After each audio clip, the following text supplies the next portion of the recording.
Olá, bem-vindos à série Inovadores. Hoje temos connosco o Pedro Rezende, CEO e cofundador da Our Watch Lead, uma startup disruptiva na área de análise de terrenos, quer para projetos imobiliários, paisagismo, cidades inteligentes, uma vez que alia a inteligência artificial com a tecnologia espacial de observação. Pedro, muito obrigado pela tua presença. Vamos começar, se calhar, pelo nome. Our Watch Leads, na realidade, acaba por ter um duplo ou um triplo sentido. Queres-nos contar um pouco como chegaram a este nome? Claro que sim, Diego. Bem, antes de mais, muito obrigado pela oportunidade. Obrigado a toda a equipe e à RTP também. No fundo, a OWL, a Our Watch Lead, começou mesmo pelo o nosso uso da tecnologia satélite. E é com essa visão holística, não é, que pretendemos analisar os terrenos e as nossas cidades, os nossos territórios. E essa visão para nós é um caminho para uma liderança na sustentabilidade nestes setores. Nós acreditamos que esta visão não é só nossa, ou seja, é partilhada com os nossos clientes, com os nossos fornecedores. E daí que dizemos a nossa visão lidera, é esse o significado. É a tradução à letra, não é? Exatamente. E as três letras acabam por significar, traduzir também à letra, OWL significa coruja, certo? Isso acaba também por ter o significado da visão. Muito interessante. Explica-nos um pouco os serviços que vocês têm para oferecer. Como é que funciona? Muito bem. Nós, no fundo, estamos a democratizar o acesso aos dados satélite e estamos a trabalhar nos setores da construção imobiliária e Smart Cities. E o que é que significa democratizar o acesso? Significa tornar fácil para arquitetos, engenheiros, construtores, promotores imobiliários perceberem quais são as melhores propriedades para investir, ou mesmo quando analisando uma só propriedade, perceber quais são as melhores áreas para implantar o edifício ou a infraestrutura. E para isso usamos os dados satélite. Normalmente trabalhamos muito com os dados satélite de observação terrestre, que nos permite perceber uma série de parâmetros como a temperatura à superfície terrestre, a água na vegetação, a água no solo, e muitos destes parâmetros que anteriormente eram usados nos projetos para construção ou pelos promotores para escolher certo tipo de terrenos, custavam muito em termos de conhecimento empírico, em termos de horas passadas no local, e nós neste momento estamos a complementar esse conhecimento in situ, esse conhecimento empírico, com dados concretos, ou seja, parâmetros e valores, no fundo. Por exemplo, em graus Celsius nós conseguimos ver quais são as áreas mais quentes e mais frias num determinado terreno, isto é a temperatura à superfície terrestre. Conseguimos ver também onde há mais água na vegetação e no solo, ou seja, podemos informar os projetistas e até os promotores a evitar áreas com mais água no solo, e com isso fazer poupar muitos recursos na implementação, não só na implementação e na manutenção dos edifícios e das infraestruturas. Já me deste aqui um ou dois exemplos, mas em termos concretos, imaginemos que eu sou um construtor, tenho um terreno e quero um terreno grande, não é, para construir um empreendimento. A análise que vocês fazem é só da parte superior do terreno, ou seja, vocês não conseguem analisar a parte interior, se tem rochas, se tem esse tipo de coisas. Portanto, o que vocês conseguem perceber é a temperatura, onde há mais vegetação, onde há menos vegetação, é esse tipo de coisas que vocês conseguem analisar, é isso? E não só, ou seja, mesmo, por exemplo, só no caso da vegetação nós conseguimos perceber onde a vegetação tem mais saúde, ou seja, tem mais nutrientes, está a realizar mais fotossíntese, e com isso também informar precisamente onde naturalmente o terreno também É mais fértil. é mais fértil e mantém mais facilmente a vegetação. E um caso concreto é um grande empreendimento que estamos a fazer perto de Coimbra, na Lausanne. São 176 apartamentos, em que no fundo usámos os dados satélite para diagnosticar precisamente o solo em termos de água na vegetação, água no solo, subsidência, que pode ser indicativo de solo em risco de colapso, a topografia também conseguimos com os dados satélite. E conseguimos com isso perceber quais eram as melhores zonas para implantar os nossos edifícios. Neste caso fizemos todo o processo, fizemos desde o diagnóstico satélite até à concepção do projeto de arquitetura. E neste caso em concreto foi muito interessante porque acabámos por proteger uma série não só de árvores, mas até de vegetação arbustiva, no fundo, mais baixa, que era rica e que o satélite estava a mostrar precisamente essa riqueza. Que se devia manter. Então, que serviço é que vocês disponibilizam? Portanto, vocês têm um site e provavelmente estão a criar uma app, correto? Exatamente. Se eu sou um construtor, portanto, que tipo de serviço é que vocês nos podem disponibilizar? Além da análise do terreno, há mais serviços para além desse? Sim, sem dúvida. Nós no fundo temos a nossa loja online em ourwatchleads.com, em que qualquer pessoa de forma autónoma pode chegar a escolher um determinado terreno e comprar os dados de satélite que pretende ver avaliado e diagnosticado nesse terreno. E aí podemos, desde a temperatura à superfície terrestre, este nosso produto que é o Good to Build, é o bom para construir, que identifica precisamente quais são as melhores áreas para construir, e temos um produto muito interessante para promotores e para construtores, que é o Good to Live, que é o bom para viver, ou seja, identificamos quais são as melhores vizinhanças, os melhores terrenos para investir. Zona envolvente também, é isso? Exatamente. Okay. E isso é um ponto importante, e o que é, nós começámos a pensar porque é que só existe uma classificação energética para os apartamentos, para o que já está construído, e porque é que não há um índice de capital natural das envolventes, daquilo que rodeia o nosso edifício. E é isso precisamente que estamos a fazer no Good to Live, é precisamente a identificar o nosso índice de capital natural, e que pretendemos que também contribua para a avaliação do imobiliário, para a rentabilização do imóvel. Portanto, há aqui dois tipos de serviços, pelo que eu estou a perceber. Portanto, ou posso fazer esse trabalho de um modo autónomo, ou seja, entro no vosso site, faço a pesquisa, pago e recebo um relatório, uma coisa qualquer, ou posso também pedir a vossa consultoria, uma coisa assim do género, e vocês fazem, então aí já temos uma relação de 1 para 1 e já não é uma relação abstrata, não é? Em que eu vou ao site, faço o download do relatório e tiro. É isso que acontece? Exatamente, Diogo. É isso. No fundo, nós queremos muito vender produto digital, mas também sabemos que muitos utilizadores, nós trabalhamos com muitos construtores e muitos promotores imobiliários que gostam dessa parte da consultoria, gostam da parte, digamos, de serviço associado ao produto. E continuamos a fazê-lo. Claro que aí o preço é um pouco mais elevado do que só o produto digital, mas também no fundo complementa precisamente, e a título de exemplo aquele que citei, desde o produto digital de diagnóstico satélite até à componente de serviço, de explicar o que é que significam aqueles diagnósticos e depois até prescrever as soluções arquitetónicas. No fundo esse, digamos assim, foi um processo completo. Em termos de modelo de negócio, portanto, basicamente é o site, as pessoas compram, podem comprar o relatório ou podem ter o tipo de consultoria. Esse serviço também pode ser feito através da app, correto? Exatamente. Um dos canais de distribuição que estamos prestes a lançar, aliás. Diz-me outra coisa, vocês ganharam já vários prémios, pelo que eu percebi, algum que queiras destacar? Sim, nós tivemos alguns prémios e financiamento, tivemos um grande apoio da Agência Espacial Europeia, através da incubadora de empresas da Agência Espacial Europeia, e que nos apoiou no lançamento da nossa loja online, que é o nosso MVP. Também recebemos um apoio grande ligado ao Horizonte 2020 no programa Faraon, em que desenvolvemos precisamente esta aplicação mobile. E no fundo é um pouco isso, tanto a loja online como a aplicação mobile servem à nossa missão de democratizar o acesso aos dados, quer para profissionais, mais no caso da loja online, quer até para o consumidor final, para o cidadão comum, no caso da aplicação mobile. Duas perguntas muito rápidas.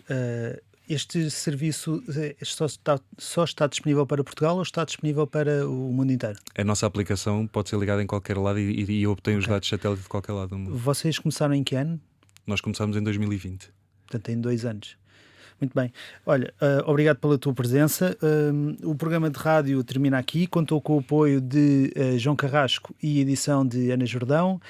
Mas nós vamos continuar a conversar em formato podcast, que ficará disponível na RTP Play nas diversas plataformas.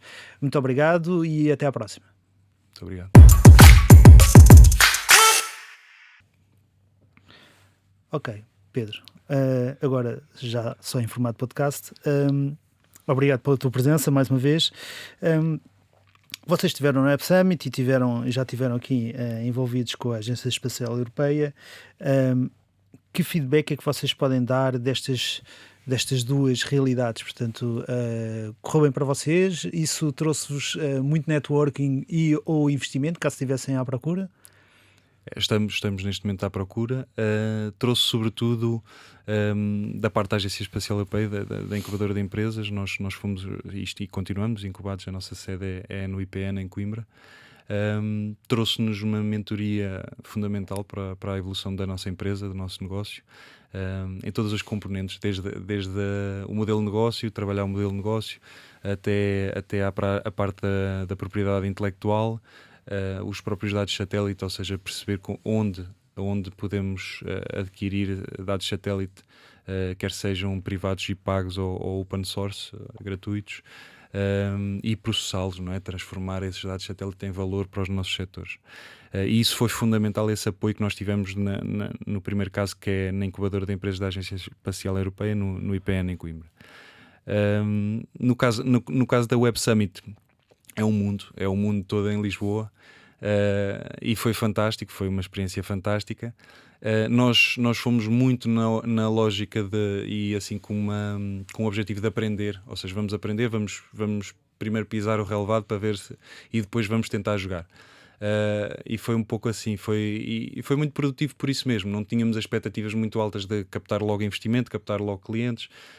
Queríamos aprender como é que o modo de estar num evento destes, porque é efetivamente desde das palestras, não é? Que são pouco duradouras, e que é mesmo o conceito da Web Summit, Claro. até falar com todo o tipo de pessoas que podem eventualmente ser importantes no futuro da empresa, ou pessoas que só estão a passear e só têm curiosidade em saber o que é que as empresas estão lá a fazer. Sim, é muito. Mas e em termos de clientes, acham que foi bom em termos de networking para clientes e ou investidores? Foi. Eu acredito que nós tivemos ligações muito importantes, sobretudo com aceleradoras internacionais. Ainda não confirmámos com nenhuma, mas temos o caminho preparado, digamos assim. E aprendemos muito desde o pitch até fomos convidados, nós fomos eleitos uma das 15 startups mais promissoras no PEC Alpha, que no fundo é o início de uma startup. Nós aqui tínhamos acabado de lançar o nosso MVP, e o Alpha é precisamente essa fase inicial em que o MVP já está lançado e queremos captar o interesse dos primeiros clientes. E assim foi muito interessante perceber que a tecnologia pode servir e cativar o interesse de vários verticais, não só da construção imobiliária, mas floresta, etc. Muita gente interessante veio falar connosco. Agora queria passar para a parte pessoal, portanto queria conhecer o Pedro. Quem é o Pedro Rezende? Fala-nos um pouco sobre a tua história de vida pessoal e vida profissional, como aparece. Quem é o Pedro Rezende? Muito bem, pronto. Sou arquiteto, profissionalmente sou arquiteto de formação. Formei-me em Coimbra, na Universidade de Coimbra, no Departamento de Arquitetura da Universidade de Coimbra. Tenho muito orgulho na cidade e na universidade. Acho que não, às vezes até podia ser mais, mas muito sinceramente sempre fui feliz em Coimbra e continuo a ser. E convido que toda a gente a conhecer melhor Coimbra, porque efetivamente a cidade está cada vez mais bonita. E, por exemplo, o IPN, como falei há bocado, é um sítio muito bom para trabalhar. Uma zona de concertos, não é? Exatamente. Esta semana não recomendo. Só para quem for aos concertos, porque esta semana está confuso. Não, mas foi muito bom viver e estar em Coimbra. Nasci em Coimbra e estudei em Coimbra. E depois, efetivamente, a única vez que a cidade me falhou foi precisamente na parte profissional, porque eu acabo o curso em 2010, o curso de arquitetura, não é? E na altura vinha da crise de 2008, não é? Não havia muitas oportunidades, mas não havia em Coimbra, não havia em quase lado nenhum. E foi muito interessante, porque até falámos há bocado, nós acabámos o curso, eu e uma colega minha acabámos o curso e fizemos logo um concurso para jovens arquitetos, ganhámos a nossa primeira obra logo a sair do curso. Foi um bom sinal, foi um sinal que efetivamente tínhamos alguma qualidade. mas efetivamente faltavam oportunidades e eu fui trabalhando, fiz o estágio bem para a Ordem, e fui trabalhando como freelancer, mas sempre a sentir que efetivamente podia dar mais à profissão e podia projetar mais área construída. E no fundo, depois tive a sorte de entrar numa empresa boa também da Zona Centro, que me levou para Angola, para um mercado muito maior, muito diferente. E lá passei 6 anos da minha vida pessoal e profissional. Foi de grande experiência, ou seja, foi uma experiência gigante em todos os sentidos, desde uma cultura totalmente diferente, paisagens totalmente diferentes, até à parte construtiva, em que efetivamente ainda há muito por fazer e pude projetar muitos metros quadrados, desde hipermercados, centros comerciais e edifícios de habitação com muita densidade. Como é que começa, ou como é que aparece o teu interesse pelo empreendedorismo? Como é que aparece esta ideia de criar a OWL? A OWL foi no seguimento. Eu em 2000 no final de 2014, início de 2015, já tinha criado uma empresa que era só de projeto de arquitetura, a trabalhar maioritariamente em Angola, em Luanda, e depois também acabei por fazer algumas obras com a mesma empresa cá em Portugal. E a certa altura as obras corriam muito bem, a arquitetura também consegui efetivamente ter bastante sucesso, mesmo na parte da arquitetura clássica, mas faltava-me com certos clientes e em certos projetos, faltava-me uma parte mais científica de justificar a proteção de uma componente ambiental, e eu comecei a olhar para o que se fazia em termos tecnológicos. E percebi precisamente também por estar interessado no IPN e em Coimbra, não é?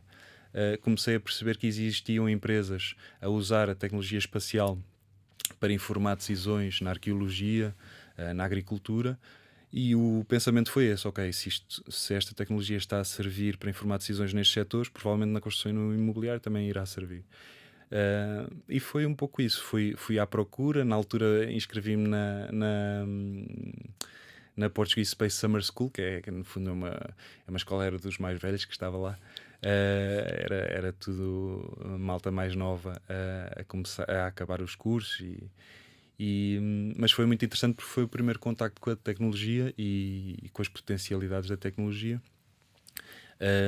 Foi lá também que conheci o cofundador, o Eduardo Godinho, o cofundador da OWL, e no fundo nós acabámos por perceber, ok, o Eduardo com a sua componente da engenharia aeroespacial, eu com a minha experiência de mercado da construção e do imobiliário, e também com a experiência de projeto, ou seja, o que é que o projetista precisa para estar bem informado e para se defender também nas suas decisões. Começámos a experimentar a tecnologia. E tanto experimentámos que efetivamente mostramos que existe valor, muito valor a ser criado. E não é só e o mais interessante é que não é só do ponto de vista ambiental. Temos produtos que efetivamente protegem a riqueza ambiental que já existe no contexto, porque identifica as zonas mais ricas desse ponto, do ponto de vista ambiental, mas também acabamos por perceber quais são as zonas que também permitem uma maior poupança em termos de recursos económicos na construção e depois até na manutenção do edifício e da infraestrutura. Por isso acabou por ser uma situação em que... Então, dá-me um exemplo de um projeto em que isso tenha acontecido. Aquele projeto em que precisamente que falei há pouco, Diogo, nós informámos 174 apartamentos perto de Coimbra, na Lausanne, em que no fundo percebemos quais eram as áreas mais ricas do ponto de vista de biodiversidade, mas também onde a topografia era mais favorável, e não precisámos, como é óbvio, não esperámos pelo levantamento topográfico porque tivemos acesso à topografia satélite, e depois confirmámos, claro, com o maior detalhe que o levantamento topográfico in situ. Mas conseguimos efetivamente diagnosticar, tanto em termos de água no solo, a vegetação, riqueza da vegetação, e vigor da vegetação, e subsidência e topografia mais favorável.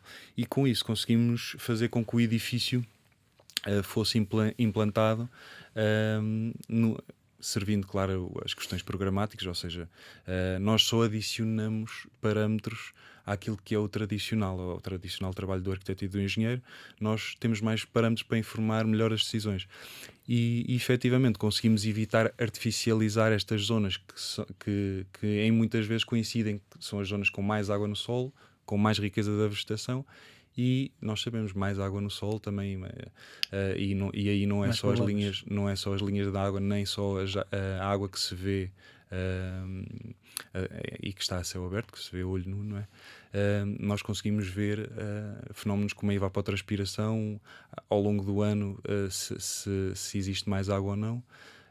Sim, se na época de chuvas se o terreno fica mais alagado ou menos alagado, que isso Exatamente. depois se calhar só se detecta se fizermos uma análise ao longo do ano, não é? Exatamente, e nós conseguimos ter o acesso Antigamente esse tipo histórico de às análise imagens. nunca era feito? Muito raramente é assim. Nós sabemos que efetivamente e cada vez mais os tempos para projetos são cada vez mais curtos, e com isto, como é óbvio, há muita exigência e muita qualidade no projeto, e nós não estamos a questionar isso, nós simplesmente estamos a adicionar essa análise que seria muito mais custosa antigamente. Esse conhecimento empírico de estar estações inteiras no local de intervenção só para perceber a escorrência da água, no caso da ocorrência de pluviais, de chuvas, não é? Nós conseguimos ver o histórico das imagens com o satélite e perceber A onde velocidade de um clique, é isso. Pois. Exatamente. Faz toda a diferença, em termos de rapidez e provavelmente em termos de custo também. Eu queria perceber aqui mais uma coisa.